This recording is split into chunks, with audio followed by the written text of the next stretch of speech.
Hello, everyone. Welcome to Now, Next, Later for Monday, February 16th. Thank you so much for joining us. I'm Jeremy Potter. And I'm Sasha Stair. Hey, Sasha, I'm really excited about today's show. What I'd like to do first is thank our sponsor. So we're sponsored by Relku. Relku is the all-in-one agentic AI CRM platform for your lead management, data analytics, omni-channel communication. And I know a lot of people hear agentic AI CRM and go, what do we need? We need what? We need another one. And I think one of the things that we'll see as we dig into that platform is what we really need is everything in one place. We need marketing and sales and mortgage loan officers all operating out of the same system. So thank you, Relku.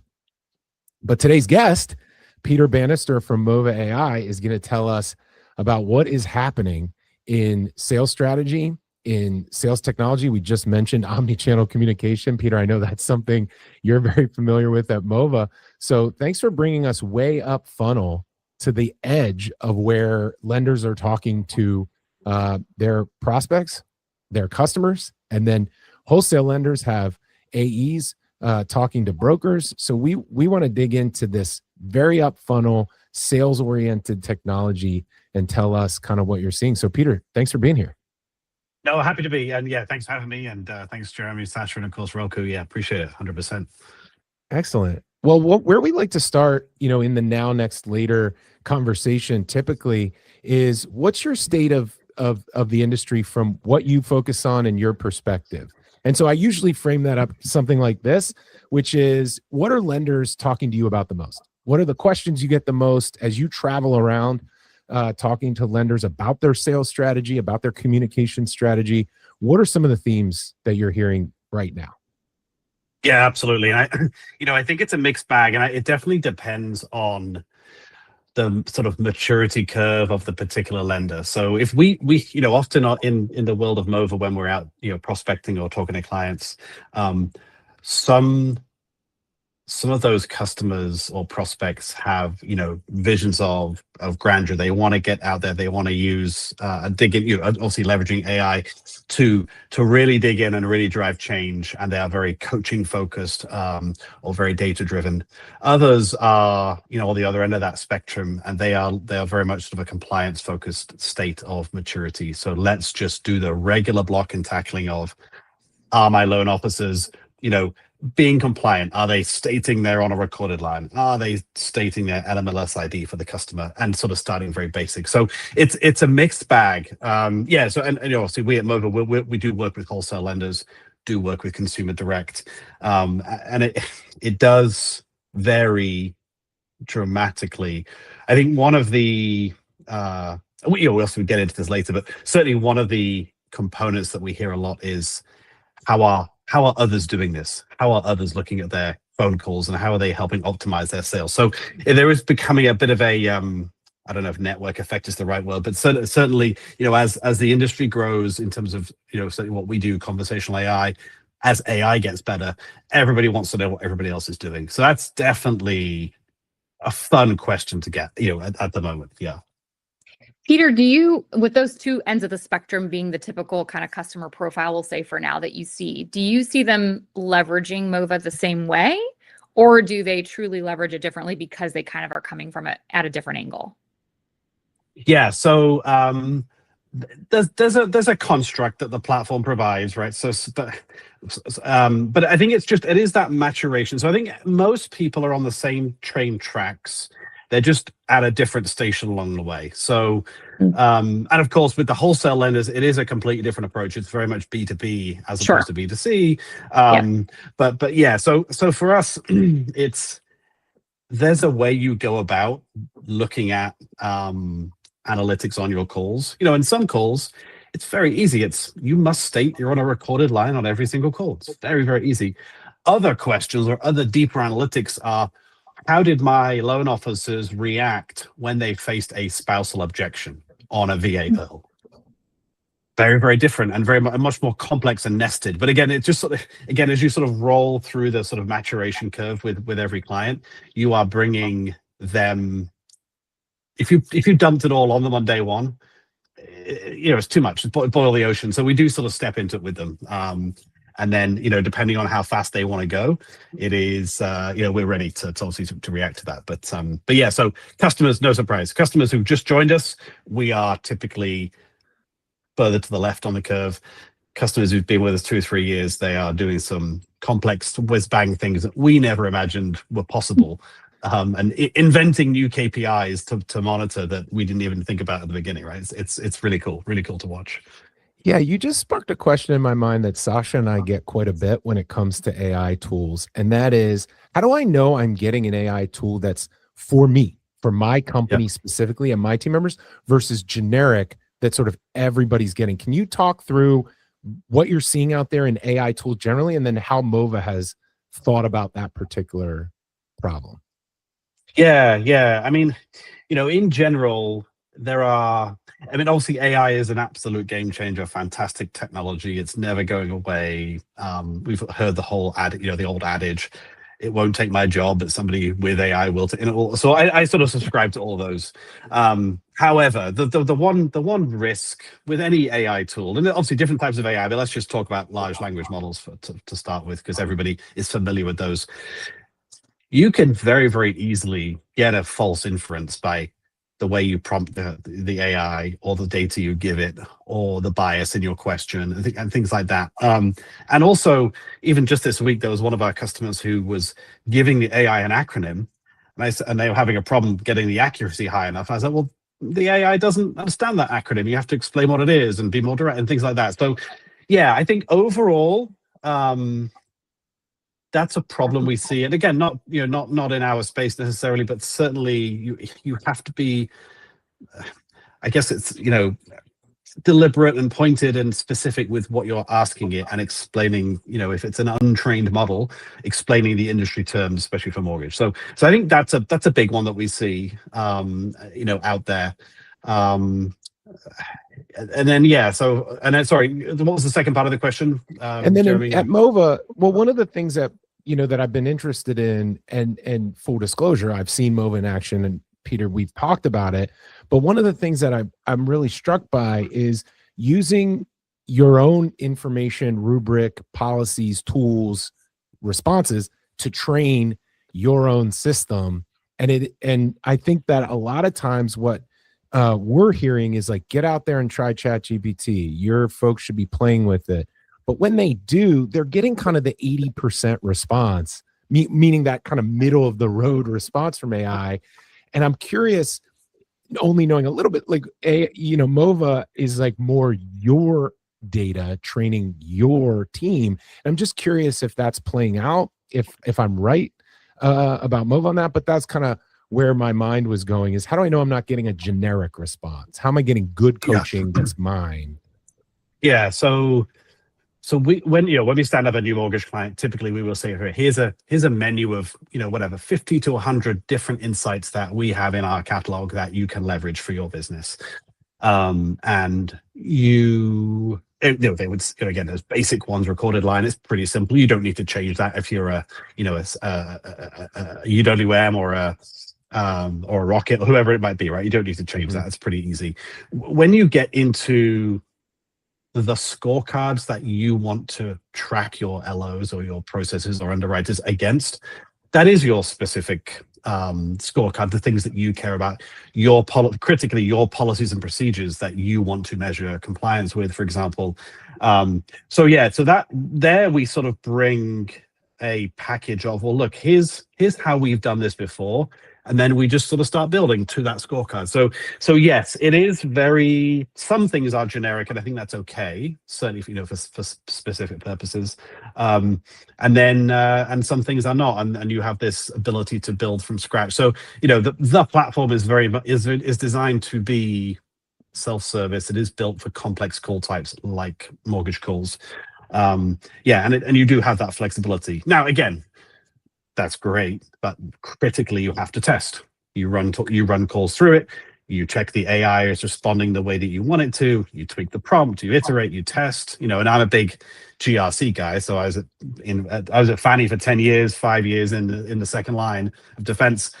Always always critical to test and have others audit your results, such that when you let the AI loose on all of your calls or your emails or texts, it is doing what you think it's supposed to be doing. So, because obviously what you do with Mova is you get all these results, and then you're driving change to your LOs or your processes, or whatever it might be. So you want to make sure that you've got great testing, and there are ways to do that with AI in the platform, but we strongly urge human testing as well as a big part of that. So yeah. Peter, that background at Fannie is so critical, I can imagine, in this role, right, with this company. And I would think, if I'm a lender in the audience, something that might be helpful given that background you had there, plus now, co-founding this company. What are like maybe 3 questions as a lender, if you are going to engage with any AI tool, you should be asking of that vendor? Oh, interesting. Yeah, so I mean, I think there's a couple of. I mean, my questions as a buyer of other products to help me, and then what my customers ask me. I think it's more these days we understand that AI costs. It's not just like having a chip. You do have to. There are these things called tokens. There are these hard costs. So really understanding how you pay for it and how you utilize the AI. I think that's a big one. I do think, again, going back to my prior answer about accuracy, you do want to have an audit trail. So those you should be asking any provider, how do I audit this? How do I check that it's doing what I sort of understand? And I think the better the models get, the word hallucination, I think, is thrown around less these days than it used to be. Like in the early days of GPT 3.5, I think now it's getting obviously so much better. But I would lump that in the overall sort of accuracy bucket. And then I guess a third question is often what I hear is, what happens if we scale in terms of capacity and cost, and then also. A lot of our customers have hundreds or even thousands of agents. How do I? That's fun. I was pitching a very large credit union, and they said, today what we have is we have a AI summary on every call. And the guy was like, what use is that to me if I'm doing 10,000 calls a day? So I get 10,000 summaries. Big whoop. I couldn't listen to 10,000 calls. I definitely can't read 10,000 summaries. So it is okay. Question he had was, how do I synthesize that data and then really find out what is most important? How do I flag? Like, the whole point of AI is that it is better now than human. Like, certainly what we do is certainly better now than the humans. It uncovers things that the human scorers don't. But also, how do you bubble up what is most important to me at a speed at which I need to ingest it? So if something goes really wrong from a compliance or sales perspective, how fast can I understand that? And not just what we do, but certainly any AI tool. Like, how do I get alerted to things I need to know about? So yeah, I think it's usage, tokens. I think cost, I think, is a big one. Testing and governance is a big one. And then when I scale, how does that work? And also, how do I get alerted as we scale? Because without having to hire new people. I mean, that's really the key. Those are the sort of 3 areas that I would dig in on. Yeah. That in and of itself, Jeremy, is like worth the whole entire show right there. Like, that is just such great golden nuggets for our listeners. I'm so glad you said that, Sasha, because I was just remembering the experience at Rocket of trying to figure out a missed opportunities strategy. Now, keep in mind, this is 5.5, 6 years ago, but we were trying to look at the attributes and run the missed opportunities through an algorithm, like through a model that allowed us to find those attributes and predict up funnel for new loans. So we didn't miss those. We had already lost the ones we were studying. What Peter just made me think of was, like, we were talking a lot about optimizing the phone calls that our salespeople are making. Now, what we're talking about here is you can actually fix a missed opportunity in real time. And I think that's something that AI has brought to the table that was not true of data science. We were doing pretty fun data science for missed opportunities at Rocket, but nothing that was in real time that allowed a banker to call back, fix it, get that deal done same day, next day, same week, what have you. I mean, that's really interesting to hear, Peter. I'll give you an example. Yeah, I'll give you an obviously won't tell you which client it was. We switched on a new thing. It's called lead scoring. So we are taking the initial calls that the LO has with the client, with the customer, and we're scoring it based on either what is stated or what is inferred. So if they state, I'm relocating for my job, or I'm downsizing, right? Those are really strong buying signals. Or I have a really urgent renovation need. My roof has got a hole in it because of the recent storm, whatever it might be.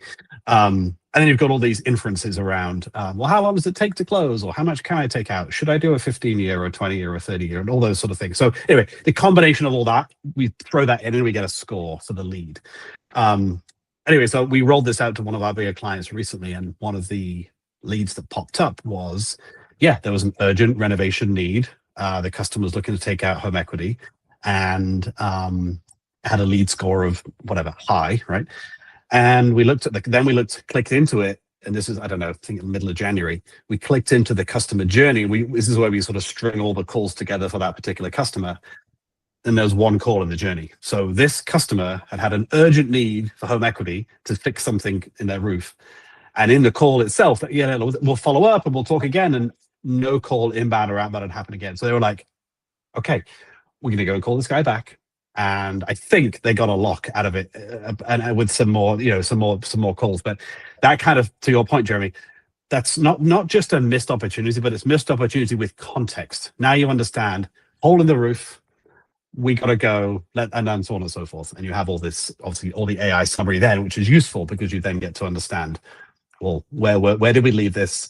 Do I need to kick the LO that missed calling them back? Do I need to reallocate this to somebody else? One of my better people, or whatever it might be? But yeah, huge, like tangible, like think global, act local. This is one of the perfect example of that, right? You do all this stuff, and then you've got these data points which help you close more loans, and that's really one of the big ones. Yeah.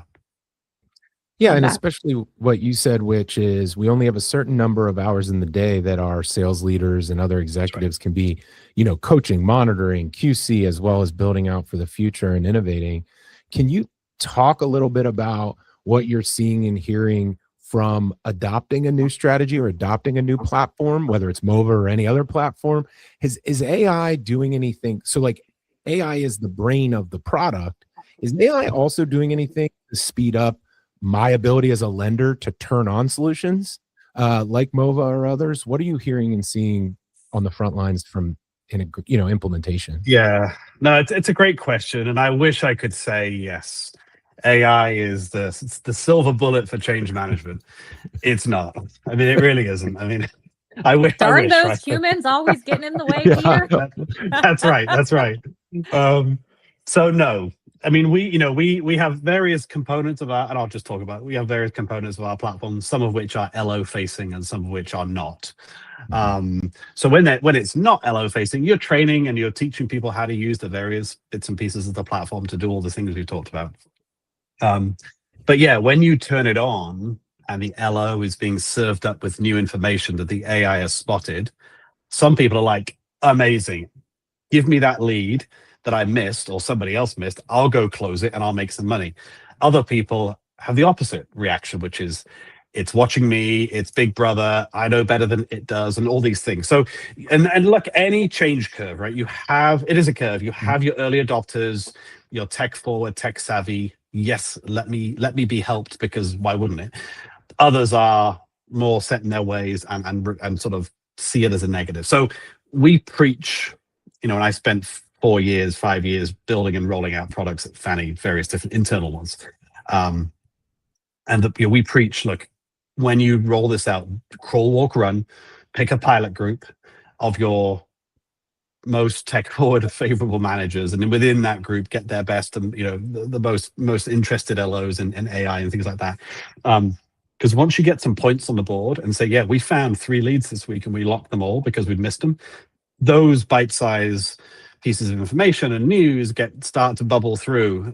Whereas if you roll it all at once, you are going to get the people who say, well, it's missed this, or it doesn't understand me, or whatever it might be. So no, sadly not, but change management is the same as it's always been. And there are ways to get through that. But we often pitch anytime there's a new hire, this is just normal. Pretend this is Yeah. normal. This should be normal, and it's there to help them. And you sort of couch it as an assistant and not a watchdog, and that helps. But yeah, We appreciate it. I mean, we hear that. That's what we hear as All a the number. time. Yeah, top Yeah. challenge, and we value the honesty and the objectivity here because we're really trying to help people dig in and get done. Yeah. So And it's a Robbie good hates news, it when I bad curse, news, so right? you can I mean- beep that out, but Robbie hates it when I say that. So Oh, well, he'll get over it. I But know. you know, bad news is change management hasn't changed. Good news is That's right. change management hasn't changed. So you know the recipe that works. You just said it, right? Crawl, walk, Yep. run.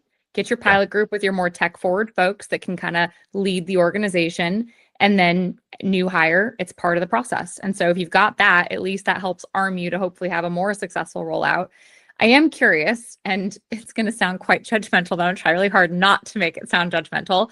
Aside from the obvious, if I close more loans, I make more money.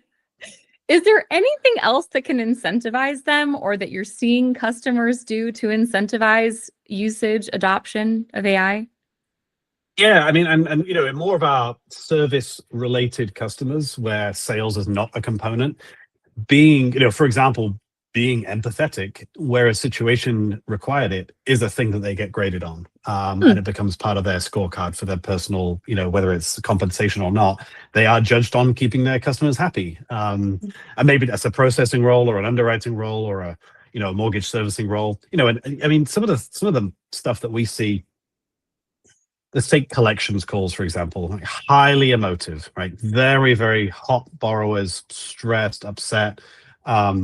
There are agents who are really, really good at making that customer, even though they're in obviously a lot of financial distress, making that customer feel very good about the situation and the path forward by the end of the call. There are some agents who are not good at that and do not help the customer and are more process and fact driven and less empathetic. So you, with things like this, you are able to coach, you know, using our platform and others, you're able to coach on what makes the top performers the best and train those lower performers. And then look, frankly, maybe it's not, you know, it's not closing more loans, but it is making that customer's experience far less stressful. They know the path forward. And for a, you know, like let's take a seller servicer where they've got everybody. They've got all the new entrants, they've got the servicing portfolio, they've got the collections and the foreclosures. That last piece is key. So yes, there's lots of good compliance stuff to be doing, but also making that customer feel, you know, better about the situation they're in. That's something that we help with as well. So it's it's really all sorts and all facets of calls and communication that you can use this to help with. And yeah, that one isn't going to help maybe save money, but it might help you with collections. You know, might help that person. Or retention of a customer. Or right? retention. Yep. Yeah, exactly right. Yeah.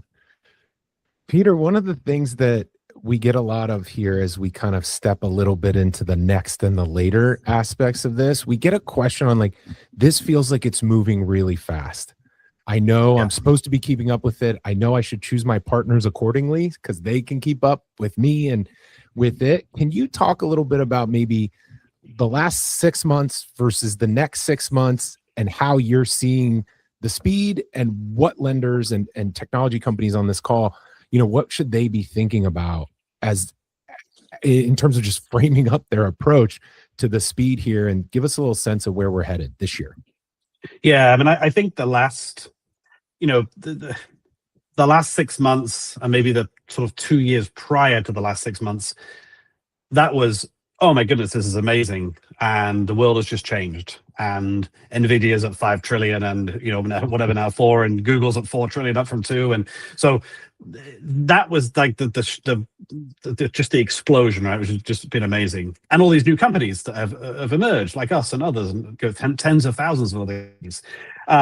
In the last 6 months, and I think this will continue as well, and even more so, in the last 6 months, it's really, we get more questions now about ROI than ever before. So can you prove to me, and this is what you should be asking your vendors or your prospective vendors, can you prove to me that this is going to give me a return?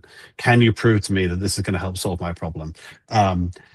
If someone is coming in and pitching a product without really understanding your business or your problems, that's obviously a red flag. You want to, because it will look cool. It will look cool.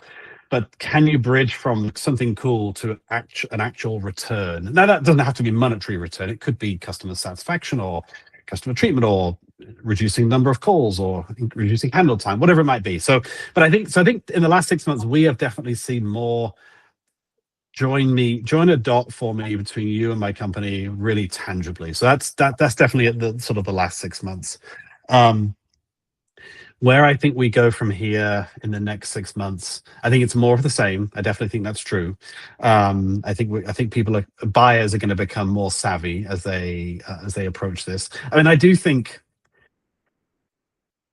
getting left behind is perhaps a bit harsh, but there are companies, certainly in mortgage, and this is a challenge we face, of course, is in the retail LO space where calls are not being recorded. Nothing we can do. We certainly cannot help until those calls are recorded. So that's I think an interesting challenge. What is going to emerge for the retail space to help them close more loans, and where AI is not able to access interactions with the borrower. So I think that's an interesting challenge. I'm sure someone is going to come up with a thought for that one, and an idea for that. We have not focused on that to this point. And that's because, real quick, as a practical note, most retail LOs are not operating on the company's system. So if you're using your cell phone and the company's paying your cell phone bill, and you're out there at Starbucks and at the Little League game and all over the place, as we know, distributed retail LOs tend to be in the community, and even mortgage brokers to a degree. Yeah, you're not on anybody's system. You're on your cell phone. So it's very difficult to get that feedback, to get that power. That's right. And we hear... From the mortgage, we sometimes hear, we don't want to know. We don't want to hit the compliance. When they're thinking compliance and quality, we don't want to. He's a top LO. Let's leave him alone. Let's do this.